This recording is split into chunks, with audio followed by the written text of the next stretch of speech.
புள்ளிமானே, என் மேல் உனக்கு என்ன கோபம்? நீ ஏன் எதையும் சாப்பிடவில்லை? என் கட்டை அவிழ்த்து விடு, நான் காட்டிற்கு போக வேண்டும். நான் உன்னை எவ்வளவு நேசிக்கிறேன் தெரியுமா? என்னால் உன்னை பிரிந்து வாழ முடியாது. நீ இங்கேயே இரு. என் மேல் உனக்கு அவ்வளவு பாசமா? சரி வா, நாம் இருவருமே காட்டிற்கு போகலாம். காட்டிற்கா? என்னால் வர முடியாது. அம்மா, அப்பா, நண்பர்களை என்னால் விட்டு வர முடியாது. போகும் வழியில் சாலையும் கிடையாது. கல்லும் முள்ளும் என் காலில் குத்தும்.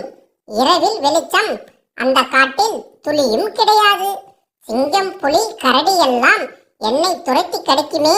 நான் எப்படி காட்டில் வாழ்வது? சிறுவனே, அப்படித்தான் எனக்கும் இருக்கும். என் உறவினர்களை நான் இழந்தேன், என் நண்பர்களையும் இழந்தேன்.